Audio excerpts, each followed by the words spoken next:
दर्शन में ज्ञान हो जाते हैं, कोई बात नहीं। उसके सानिध्य में बड़ी शक्ति होती है, उसकी किरणें में बड़ी शक्ति होती है। ये हो गया सत्संग। अब कहा श्री महापुराण क्या कहते हैं? अब कहते हैं सबसे बड़ा दान। पहले आपने देश के बारे में जाने, काल समय सत्संग के बारे में आप जाने, इसके बाद में फिर ऋषियों से कहा, क्या कहा? सबसे बड़ा दान क्या है? तो सबसे बड़ा दान है अन्नदान। अन्नदान, तो अन्नदान के लिए कौन सा पात्र है? तो कहा भूखे को, कोई द्वार में आ जाए भूखा, उनको भोजन खिला दे। हमारे संत लोग गर्जना करते हैं, सीताराम। जहां तक गर्जना है वहां तक कोई भूखा हो तो आ जाओ, भोजन हो रही है, प्रसाद हो रही है, पंगत हो रहे हैं। तो संत भगवान लोग गर्जना करते हैं। तो सबसे बड़ा दान है अन्नदान, और अन्नदान के अधिकारी कौन है? भूखा। कोई भी हो, चाहे वो ब्राह्मण हो, क्षत्रिय हो, वैश्य हो, कनिष्ठ हो, कोई भी हो, अगर हमने उसकी जाति पूछ लिया, गोत्र पूछ लिया, तो दान की महिमा नहीं रहेगी। ये इसी महापुराण कह रहे हैं, है ना? इसी महापुराण कह रहे हैं, इसलिए जाति नहीं पूछना। कोई भी भूखा हो, कोई भी हो, उसको भोजन खिला दें। हाँ, और अगर हम सकाम चाहते हैं, हमें फल चाहिए भोजन खिलाने का, तो गायत्री जापक ब्राह्मण को खिला दें, अच्छे संत को खिला दें, संत को, संत भगवान जैसे रहते हैं उनको खिला दें, जो उसकी इच्छा हो, या कोई ब्राह्मण हो उनको खिला दें। तो बड़े ऐसा नहीं कि फोन कर दिए, हाँ महाराज जी आ जाइए हमारे यहाँ भोजन करने, ऐसा नहीं कहना। पहले घर जाना है उसके यहाँ, बढ़िया निमंत्रण देना है, हे आचार्य, हे गुरुदेव, आज हमारे यहाँ प्रसाद पाने आना है। फिर चरणामृत लेना, फिर बैठा करके तिलक लगा करके, चंदन लगा करके प्रसाद खिलाना है, बढ़िया मीठा खीर बना करके या मालपुआ बना करके बढ़िया खिलाना है आचार्य को, गुरुदेव को। और पंखा करना है, गर्मी है तो। फिर बढ़िया वस्त्र देना है, दान दक्षिणा देना है, पान खिलाना है, फिर छोड़ने जाना है। ऐसे ब्राह्मण को खिलाते हैं तो 10 साल तक के लिए शरीर निरोग हो जाता है, शरीर में रोग ही नहीं रहते।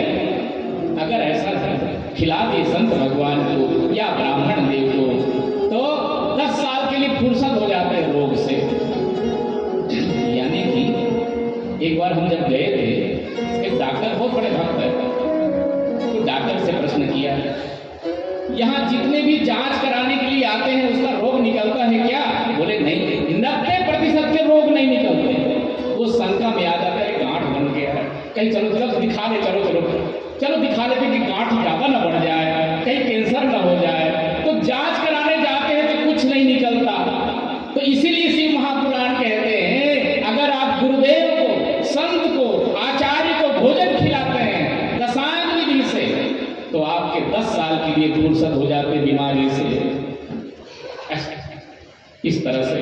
और इसके बाद में शिव महापुराण कहते हैं, बहुत बढ़िया सुंदर लिंग की महिमा बताते हैं, बिल्व वृक्ष की। बहुत बढ़िया, बिल्व वृक्ष का दर्शन माने शिव जी का दर्शन। एक पत्र बिल पत्र चढ़ाते महादेव ने, त्रिदलम त्रिगुणाकार त्रिनेत्रम च त्रयायुधम त्रिजन्म पाप संहारम बिल्वपत्रम शिवार्पणम। 3 जन्म के पाप एक ही बार में नष्ट हो जाते हैं, इतनी बड़ी महिमा है बिल्व का। तो बिल्व पत्र जरूर चढ़ाएं शिव जी में, 1 लोटा जल के साथ, और मुख त्रिपुंड जरूर लगाना चाहिए, भस्म लगाना चाहिए, गले में रुद्राक्ष और मुख में शिव शिव नाम। तो यमराज कहते मैं उसको प्रणाम करता हूँ, मैं कभी नहीं ले जाता उसको। जिसके गले में रुद्राक्ष हो और जो त्रिपुंड लगाता हो और मुख से शिव शिव नाम निकालते हैं, उच्चारण करते हैं, तो यमराज कहते हैं मैं उसको दंडवत प्रणाम करता हूँ। इसी महापुराण कह रहे हैं। इसलिए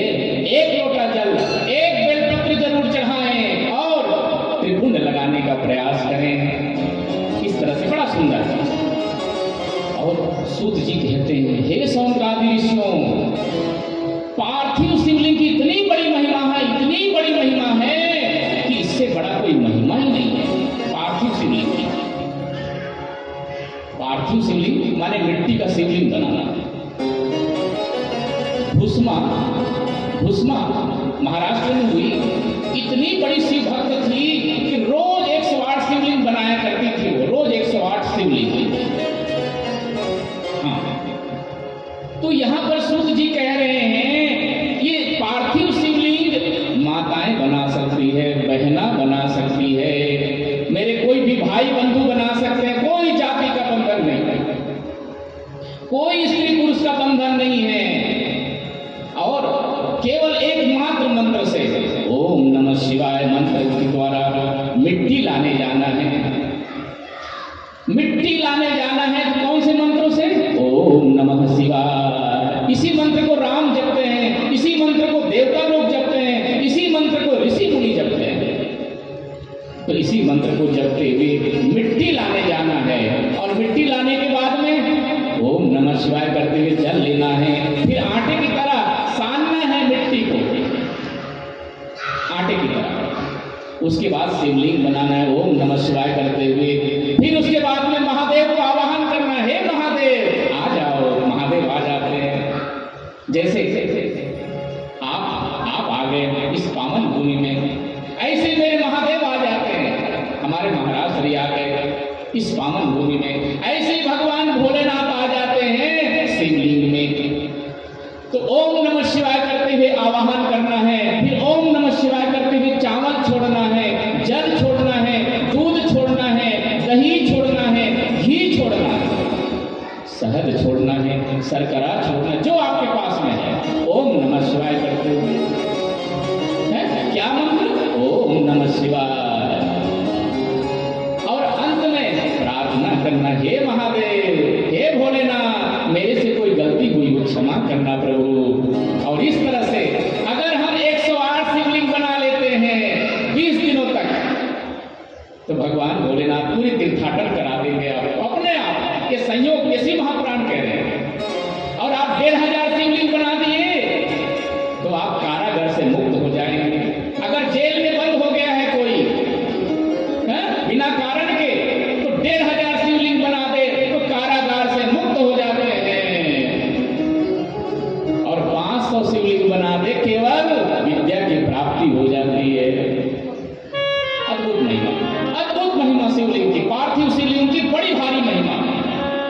और 100 दिनों तक 108 शिवलिंग को बनाते हैं 100 दिनों तक, तो मृतक प्राणी भी जीवित हो सकते हैं। इतनी बड़ी महिमा है। और 1 करोड़ अगर बना लेते हैं आप, 1 करोड़ शिवलिंग, तो आप धरती में साक्षात शिव स्वरूप हो जाते हैं, शंकर भगवान हो जाते हैं। आप 1 करोड़ शिवलिंग बना लेते हैं। अद्भुत महिमा। इस तरह से बड़ी भारी महिमा है पार्थिव शिवलिंग की। बोलो सच्चिदानंद भगवान की जय। बिल वृक्ष के नीचे एक ब्राह्मण को भोजन खिला देते हैं आप, एक ब्राह्मण को, तो 1 करोड़ ब्राह्मण को यानी खिलाने का फल मिल जाता है, 1 करोड़ ब्राह्मण को। और बिल वृक्ष में जल डाल देते हैं आप, तो सारे संपूर्ण तीर्थों में जल डालने का फल मिल जाता है। इतनी महिमा बिल वृक्ष का भी। और इस तरह से बहुत सुंदर, बहुत दिव्य ज्ञान करते हैं, देते हैं। और एक प्रश्न करते हैं ऋषियों ने कि हे सूत जी, शिवलिंग में चढ़ा हुआ प्रसाद लेना चाहिए कि नहीं? बहुत लोग, कई कथाकार भ्रमित भी कर देते हैं, कई लोग भ्रमित भी कर देते हैं। तो यहां पर कहते हैं शिवलिंग का चढ़ा हुआ प्रसाद अगर शिव भक्त है तो हर प्रकार के शिवलिंग का वो प्रसाद ले सकते हैं। चंडाधिकारो यत्रास्ति तद्भोक्तव्यम मानवै, चंडाधिकारो नो यत्र भोक्तव्यम तच्च भक्तितः। जिस शिवलिंग में चंड का अधिकार होता है, चंड माने रुद्र का गण है, वो किसमें अधिकार करते हैं? वो केवल पत्थर से बने हुए शिवलिंग में अधिकार रहता है उसका। पत्थर माने सामान्य पत्थर,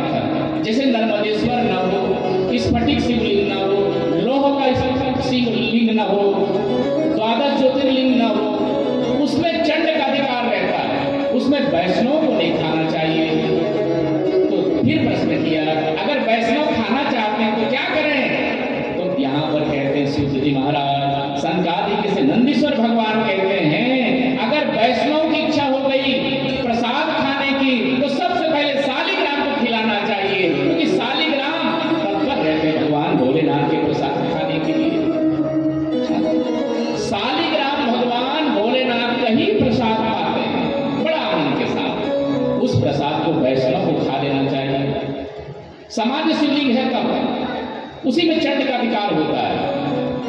और यहाँ पर बहुत बढ़िया बात कहते हैं, विद्येश्वर संहिता के 22वें अध्याय के 18वें श्लोक में क्या कहते हैं?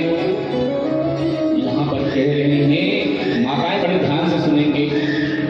भगवान शिवलिंग में जल स्नान कराते हैं, दूध से, दही से, घी से स्नान कराते हैं, या केवल जल से स्नान कराते हैं, उसको 3 बार आचमन कर लेते हैं, 3 बार केवल, तो सारे पाप ताप नष्ट हो जाते हैं। बहुत बढ़िया। स्नापयित्वा विधानेन यो लिंगम स्नापनोदकः त्रिविधं पापम तस्येहासु विनश्यति। यानी तत्क्षण नष्ट हो जाता है पूरे पाप का। अब सोचिए कितनी बड़ी महिमा है शिवलिंग की, जल लेने की। हाँ, तो इसलिए भ्रम को मिटा देना है। और भगवान का चढ़ा हुआ जैसे पार्थिव शिवलिंग है, इसमें चंड का अधिकार नहीं रहता, चंड का अधिकार नहीं है इसमें। लौह जैसे अष्ट धातु का शिवलिंग, पंच धातु का शिवलिंग में अधिकार नहीं रहता। और मान लीजिए अधिकार है जैसे सामान्य, तो शालिग्राम में छुआ के ले सकते हैं। बोलो सच्चिदानंद भगवान की, हर हर महादेव। इस तरह से आइए और दिव्य भजन का आनंद लेते हुए, हर हर महादेव शंभो काशी विश्वनाथ गंगे, हर हर महादेव शंभो काशी विश्वनाथ गंगे, हर हर महादेव शंभो काशी विश्वनाथ गंगे, हर हर महादेव शंभो काशी विश्वनाथ गंगे, हर हर महादेव शंभो काशी विश्वनाथ गंगे। माता पार्वती संगे, माता पार्वती संगे, माता पार्वती संगे, माता पार्वती संगे, भोला पार्वती संगे, भोला पार्वती संगे, भोला पार्वती संगे, भोला पार्वती संगे, हर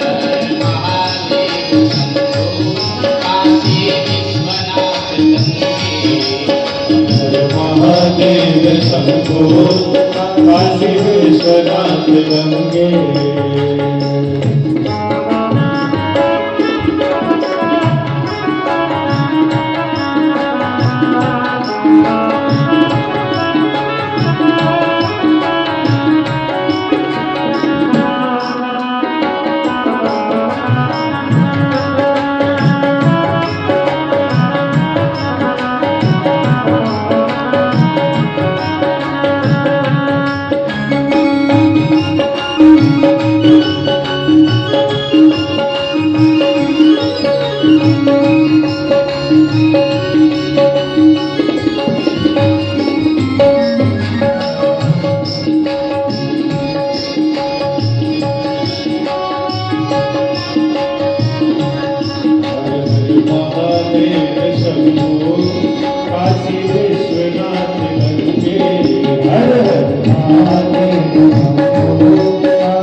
हर महादेव शंभो काशी विश्वनाथ गंगे।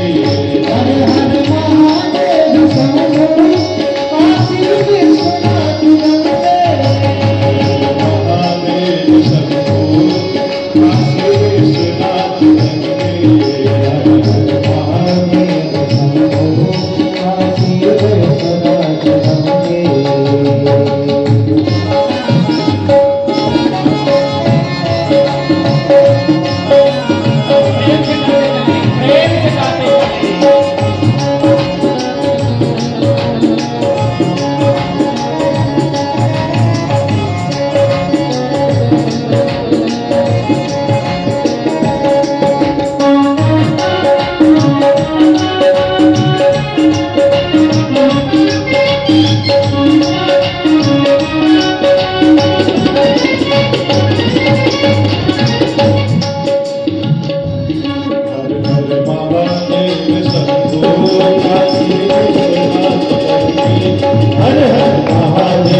काशी विश्वनाथ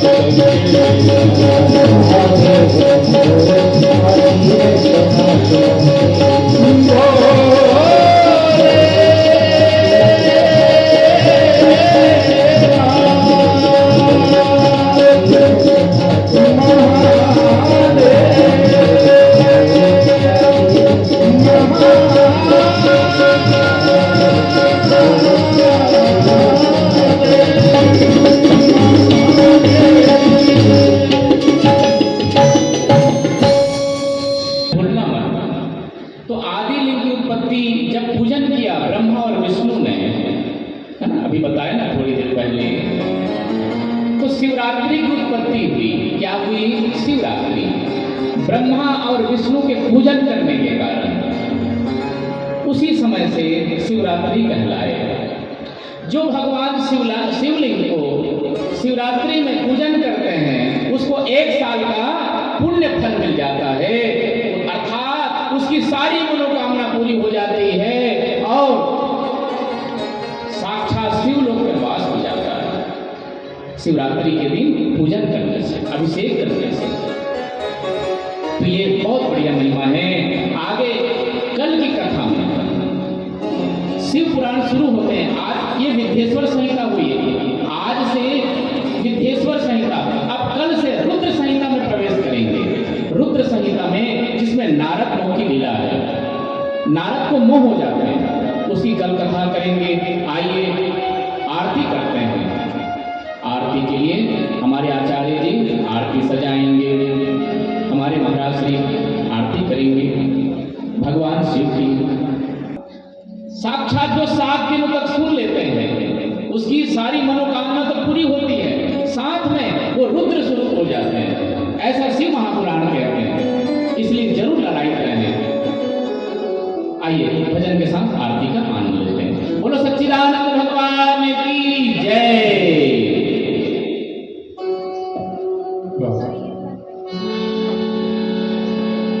जिनकी जटाओं में गंगा की धार, जिनके गले में मुंडों की मार, बड़े ही निराले हैं मेरे भोले बाबा, बड़े ही निराले हैं मेरे भोले बाबा। जिनकी जटाओं में गंगा की धार, जिनके गले में मुंडों की मार, बड़े ही निराले हैं मेरे भोले बाबा, बड़े ही निराले हैं मेरे भोले बाबा। आस न तोड़ी रखते भोले भरते हैं सबके नजारे।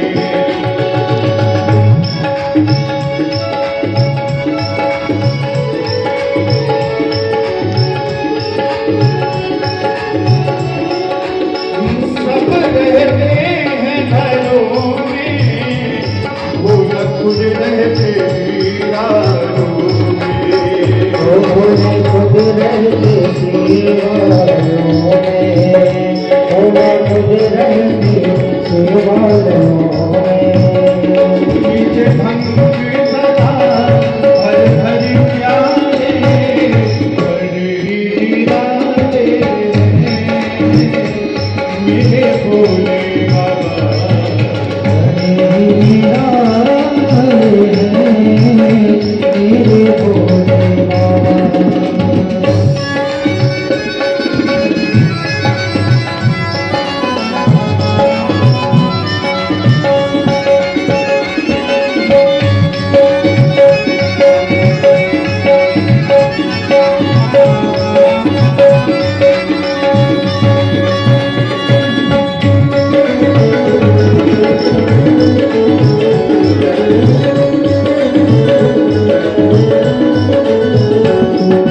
सिर पर शशि का मुकुट सवारे, तारों की पायल झनकारे।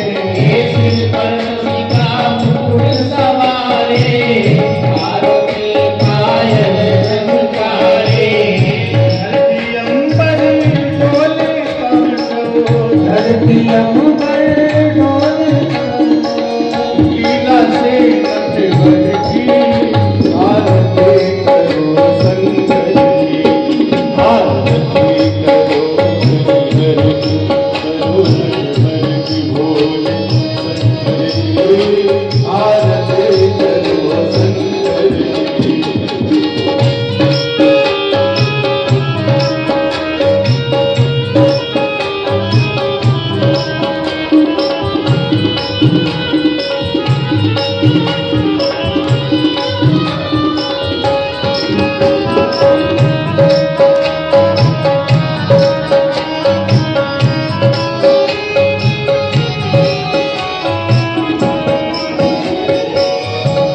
का हार पहनने वाले शंभु हैं जग के रखवाले। मणि का हार पहनने वाले शंभु है जग के रखवाले। सकल चराचर रग रग नाचे, सकल चराचर रग नाचे। उंगली पर धर की आरती करो शंकर की। आरती करो हर हर की, करो हर बोले शंकर की, करो शंकर की।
सभी प्रसाद पहुंचने करके जाएंगे। आप सभी भक्तजनों मनसाभिवन्दनं शिरसाभिवन्दनं हरिः ओम मंत्रोच्चारण